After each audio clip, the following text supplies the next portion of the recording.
Hello, everybody. Natalie Cutler-Welsh here, and welcome to the I'm Enough video series, Raising Confidence and Resilience in Kiwi Kids in this digital age. Today, I'm excited to be talking to Sharleen Greer, and we are going to be talking about how to tame your inner critic and find your inner coach. Welcome, Sharleen. Thank you. Thank you for having me, Nat. So great to have you here. So let's dive into your topic in a moment, but first, give us a little bit of backstory, a little bit of an intro about yourself. Great. Okay. So I left school early and started nursing, and I was very impressionable. And I realised at that age, young age, that the illness model didn't sit well with me. So I've spent a lifetime working in the wellness arena in various fields, trying to bring more happiness and health to people. I have a business now called Midlife Courage, where I work with women who are trying to navigate those middle years.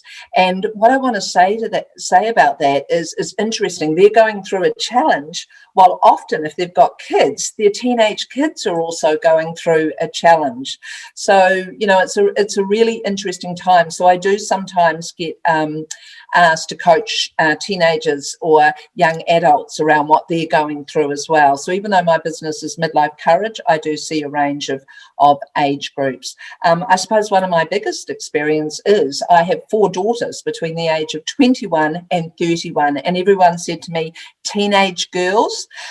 So I survived that, and I'm getting the rewards now. So I just want to say to all the viewers and listeners, I just want to acknowledge your commitment to personal growth. Otherwise, you wouldn't be watching this. And also your commitment to courage, because, chances are you're going to be in a transitional time, and it does take courage, and you will get the rewards on the other side. I love that you're acknowledging that, because it is important to keep growing. Now, let's talk about the concept of inner critic. So what exactly does that mean? And then let's go into what can we do about it. Cool. I just want to say a little bit about the history, because we have approximately 60,000 thoughts a day, and 80% are negative and 85% approximately are repetitive. So where did this kind of thinking come from? And if we very quickly look back to the caveman day, when there wasn't a lot of food, so we had the scarcity mentality, and also we were often scared. The men would go out to get this food and there could be tigers or whatnot. So that is why now we still have this scarcity and I am scared or I am fearful mentality. I think it's changing. I think there's a real shift into more abundant, more thinking about things in terms of love and fear. So I think that's really, really exciting. So these negative thoughts, part of that is our inner critic, and that is our internal chatter from that we got from the messages when we were children. So it's that conditioning. Obviously, our caregivers, our parents, our teachers, maybe church people did their best. They were doing their best, and they were telling us messages to keep us safe. And we've actually internalized those messages. And so now if we're doing something scary, that internal critic, that inner critic, tells us all those things, that you're not good enough and how are you possibly going to do this. So that's the inner critic. And what we want to do is turn the volume down on the inner critic and build up the inner coach. And it's interesting, you talked about back in the caveman days. Well, now, yes, we can turn the volume down, but is the problem that now we look at technology all the time and the volume, in a sense, is being dialed up? So how do you see that playing out with people, and what can we do about it? Well, first of all, let's look at the top 5 inner critics. And, a couple of them really relate to what you're saying about being on social media and stuff. So if we look at the people pleaser, this is a big one for you midlife mums. And I think for the children, the teenagers, it's there, but they're actually in that rebellious stage. So they're going to do anything not to be a people pleaser, really. But that's just a phase they're going to. There's the perfectionist. So that perfect photo on Instagram, we've got to get it, okay? And of course, then the comparison queen or king. We're comparing ourselves to that perfect photo, yeah? So we have the people pleaser, the perfectionist, the the comparison queen or king, the overachiever. A lot of the students may be doing exams and they want to get 110, which of course we know doesn't exist. And then there's the imposter syndrome, like, okay, we might have gone into that top netball team or rugby team, but really, how did we get there? We don't really deserve it. We're really not that good. We feel like an imposter. So they're the main ones. And I think for teenagers, certainly with social media, that comparing ourselves to others, all that noise, and trying to be perfect. How many photos do you see of a teenager on Instagram that's or on their stories, I think they're more into, that is crying and looking, a mess. We just don't see that. So that's a big one.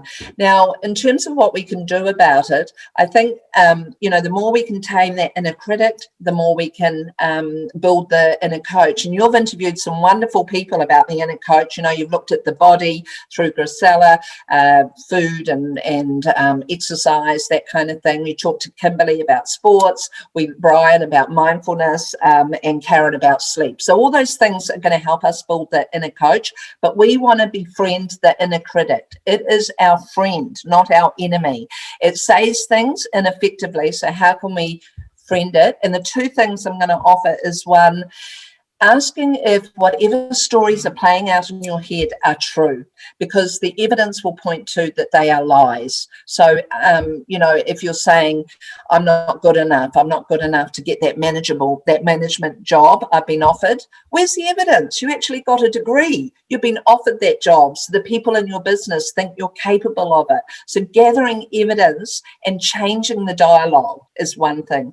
The second one, it might might sound a bit kind of out there for some of our teenagers, but it can also be exciting. We want to befriend our inner critic. So come up with a name and a character.